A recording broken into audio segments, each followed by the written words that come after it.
Hi hello வணக்கம். இன்னைக்கு வடகம் 3வது நாள். வாங்க செய்யலாம்.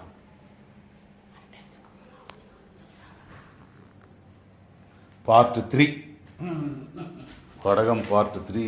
வடகம் பார்ட் 3ல வந்து இன்னைக்கு 2வது நாள் நல்லா இரண்டு நாட்கள் நல்ல காஞ்சது இல்லை. ஆமா, இனிமேல காய வேண்டியது இல்லை.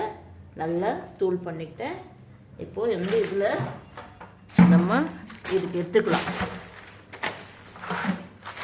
மொத்தமா எடுத்து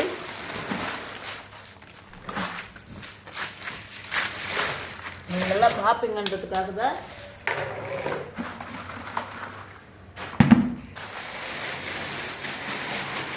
பார்த்தீங்களா, மண் இல்லாத இடத்துல நல்லா இந்த மாதிரி கவர் போட்டு நல்லா காய வைக்கிறோம். இது 2வது நாள்.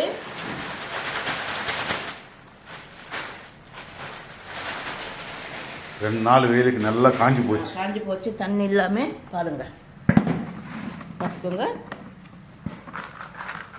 பார்த்தீங்களா, தண்ணி சுத்தமா இல்லை, ட்ரை ஆகி போச்சு. Full dry. இனிமேல வெயிலில் இது போடக்கூடாது. நம்ம உருண்டை பிடிக்கிறதுக்கு பக்குவமும் வந்துருச்சு. இப்போ வந்து 3வது லாஸ்ட். இது வந்து நாங்கள் நல்லெண்ணெய் தான் யூஸ் பண்ணுவோம். நல்லெண்ணெய் யூஸ் பண்ணாதான் அந்த உருண்டை வந்து கலர் மாறாமல் நல்லா வெள்ளையாக இருக்கும். அதுக்காக நான் வந்து 200 கிராம் இதயம் நல்லெண்ணெய் வாங்கியிருக்கேன். இது இந்த அளவுக்கு ரீஃபண்ட் ஆயிலோட போடலாம்ல? ரீஃபண்ட் ஆயிலெல்லாம் வேண்டாம், இதயம் நல்லெண்ணெய் தான் போடணும், நல்லா இருக்கும். இது 200 கிராம் எண்ணெய். இது மொத்தம் போட தேவையில்லை. நான் வந்து பாதி எண்ணெய் போடுறேன். இது இருக்கட்டும். அதனால் பிடிக்கும்போது வேணுமுன்னா 2வது நாள் கொஞ்சம் தொட்டு அந்த உருண்டை நம்ம இது எண்ணெய் போட்டு இதில் ஒரு 150 கிராம் எண்ணெய் போதும். 50 கிராம் இருக்கும். அது 50 கிராம் இருக்கும். ஒரு 150 கிராம் நல்லெண்ணெய் சாதா எண்ணெய் போடக்கூடாது. இதயம் நல்லெண்ணெய் அதுதான் நல்லா சுத்தமாக இருக்கும். இல்லை உங்களுக்கு செக்கில் கிடைக்கும் இல்லைங்களா எண்ணெய், அந்த செக் எண்ணெய் கூட ஊற்றி மிக்ஸ் பண்ணிக்கலாம். ஆமாம், எதுவாக இருந்தாலும் சுத்தமான எண்ணெய். பார்த்தீங்களா, அந்த நல்லெண்ணெய் ஸ்மெல்லு சூப்பராக இருக்குது. ஆமாம், அதனால தான் நல்லதாக ஊற்றணும்.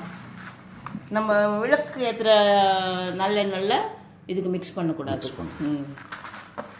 இதுக்காக வாங்கின வரணும். ஆமாம், நம்ம வீட்டில் எது யூஸ் பண்ணிக்கினாலும் இது வந்து இதய நல்லெண்ணெய் வந்து நமக்கு ஒரிஜினலாக கிடைக்கும். அப்படி இல்லை உங்களுக்கு செக்கு பக்கத்தில் இருந்து செக்கில் ஆட்டுவாங்க இல்லையா இது எண்ணெய்லாம், அது கூட யூஸ் பண்ணிக்கலாம். இப்போது இந்த எண்ணெய் ஊற்றி பார்த்தீங்களா எல்லாம் மிக்ஸ் பண்ணிக்கணும். நல்லா மிக்ஸ் பண்ணிக்கிட்டு பார்த்தீங்களா எப்படி வருதுன்னு. கொஞ்சம் நேரம் ஊறிடுச்சுன்னா இது நல்லா அப்சர்வ் ஆகும் இல்லையா இந்த எண்ணெயில். எல்லாம் உருண்டையாக வரும், நல்லா வரும்.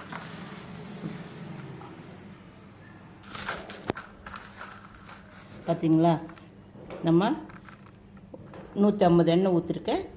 நல்லா மிக்ஸ் பண்ணிவிட்டேன் எண்ணெயில். இதெல்லாம் இது ஒரு அரை மணி நேரம் நல்லா ஊறணும். அந்த எண்ணெய் ஊற்றினதுக்கப்புறம் இந்த மாதிரி பொடி பொடியாக அந்த எண்ணெய் ஊற்றினதுக்கப்புறம் செஞ்சுக்கணும். இந்த மாதிரி செஞ்சால் தான் உருண்டை நல்லா மிக்ஸ் பண்ணணும், நல்லா வரும். இப்போது இப்படி எடுத்து பார்த்தீங்களா, நம்ம கொஞ்சம் சின்னதாக செஞ்சோம்னா காயறதுக்கு சீக்கிரமாக அப்படி லட்டு பிடிக்கிற மாதிரி. இது பார்த்தீங்களா, இந்த மாதிரி நல்லா டைட்டாக பிடிக்கணும். இதை விட கொஞ்சம் தேவைப்பட்ட ஆயில் ஊற்றிக்கலாம். இல்லை, இப்போ இனிமேல் வேணாம். நான் இப்போ என்னென்ன சொல்லியிருக்கேன்னா இதெல்லாம் கரெக்டாக இருக்குது. இதே மாதிரி பிடிச்சி நாளைக்கு சாயங்காலம் என்ன பண்ணணும்னா காலையில் பிடிச்சி வச்சுட்டு காலையில் நல்லா காய வைக்கணும், வெயிலில் வைக்கணும். 40 நாள் காயணும். 40 டேஸ் கரெக்டாக 40 டேஸ்.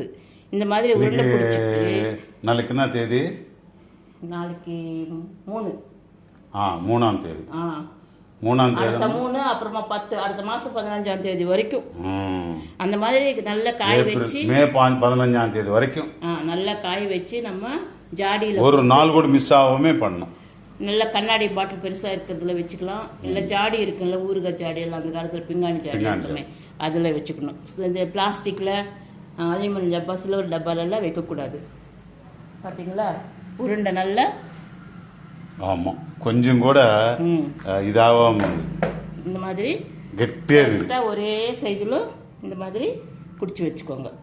இந்த மாதிரி உருண்டை பிடிச்சி காய வைக்கும்போது கீழே வந்து ஒரு பிளாஸ்டிக் பேப்பரில் லைனாக வச்சுட்டு மேலே இந்த பசங்க சுடிதாருக்கு மேலே இது போட்டுக்கிறாங்க, ஷால் போட்டுக்கிறாங்க இல்லைங்களா, அந்த மாதிரி நைஸான துணி மேலே வச்சு இந்த மண் அதில் விழாமல் 40 நாள் காய வைக்கணும் இல்லைங்களா, அது போட்டு மேலே மூடிட்டு சுற்றி கல் வச்சிட்டிங்கன்னா வெயில் படுமா மூடி வச்சா சூப்பராக படும். அது நைஸாக இருக்கிற துணி பார்த்தீங்களா எப்படி துணி மட்டும் தான் போடணும். ஆமாம் கீழே வந்து பிளாஸ்டிக் மேடம் சொன்னாங்க சொல்லி பிளாஸ்டிக் கவரெல்லாம் போடக்கூடாது. இதை இப்படி உருண்டை வச்சுக்கணும், தனித்தனியாக வச்சுக்கணும், கொஞ்சம் தூரமாக வச்சு காய வைக்கணும். நாளைக்கு சாயங்காலம் நீங்கள் என்ன பண்ணணும், ஒரு நாள் 2 நாள் சாயங்காலத்தில் இதோ இந்த மாதிரி எண்ணெய் சின்ன கிண்ணத்தில் வச்சுக்கிட்டு அதை கொஞ்சம் எண்ணெய் இருக்குது இல்லைங்களா, நான் 150 ஊற்றிருக்கேன், மிச்சம் 100 கிராம் இருக்குது.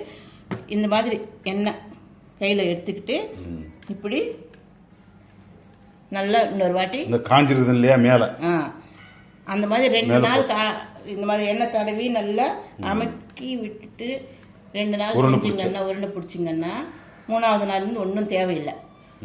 ஏன்னா மேலே இருக்கிற அந்த கடுகெல்லாம் இருக்குது இல்லைங்களா, காஞ்சா கொஞ்சம் விழுந்துடும் கீழே. 2 நாள் இந்த மாதிரி எண்ணெயில் வச்சு கொஞ்சமாக எண்ணெய் இப்படி தடவிக்கிட்டு இப்படி இந்த உருண்டை வந்து காஞ்ச உருண்டை, ஒரு நாள் காஞ்ச உருண்டை சாயங்காலத்தில் இந்த மாதிரி 2 நாள் இந்த மாதிரி ஈவினிங் சாயங்காலம் எடுக்கிறோம் இல்லையா, அப்போ அந்த நேரத்தில் 2 நாள் சாயங்காலத்தில் இந்த மாதிரி அமைக்கி விட்டுட்டு நல்லா மறுநாள் காய வச்சிடணும். ஆமாம் மறுநாள் சாயங்காலம் இன்னொரு வாட்டி 2 வாட்டி செஞ்சா போதும். அந்த மாதிரி நல்லா இப்படியே உருண்டை வந்து செதுறாம அப்படியே கட்டியாயிடும். இதுதான் உருண்டை வடகம் எப்படி செய்யணுன்றது நான் 3 பார்ட்டாக உங்களுக்கு நான் நல்லா சொல்லியிருக்கிறேன். உங்களுக்கு புரியும் நான் நினைக்கிறேன். நீங்கள் நல்லா ஸ்கிப் பண்ணாமல் பார்த்துட்டு இதே மாதிரி செஞ்சுக்கோங்க. நீங்கள் நல்லா 40 நாள் காய வச்சிங்கன்னா உங்களை 2 வருஷம் கூட வச்சு யூஸ் பண்ணிக்கலாம். ஏன்னா ஈரக்காயை வைக்காம நல்லா பத்திரமா வச்சுக்கிட்டீங்கன்னா தேவைப்படுற அளவுக்கு சின்ன டப்பாவில் போட்டுக்கோங்க. இப்போ தான் ஃப்ரிட்ஜ் இருக்குது இல்லைங்களா, அதில் ஒரு கவரில் ஒரு டப்பாவில் போட்டு கூட நீங்கள் ஃப்ரிட்ஜில் வச்சுக்கலாம். கலர் மாறாமல் கூட இருக்கும். ஆனால் 1 வருஷத்துக்கு கலர் மாறாது. 1.5 வருஷத்துக்கு ஆமாம் வெளியே இருந்தால் கூட கலர் மாறாது.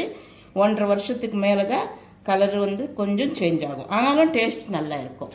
இதுதான் இப்படி தான் வடகம் செய்கிறது எப்படின்றது நான் உங்களுக்கு சொல்லி கொடுத்தேன். இதே மாதிரி பார்த்து செஞ்சு கமெண்ட் பண்ணுங்கள், லைக் பண்ணுங்கள், ஷேர் பண்ணுங்கள், சப்ஸ்கிரைப் பண்ணுங்கள். நான் எப்படி சொல்லியிருக்கேன்னு அதே மாதிரி செஞ்சு நீங்கள் கமெண்ட் பண்ணணும். ஓகே மேடம் பார்த்துக்கோங்களோ மாமி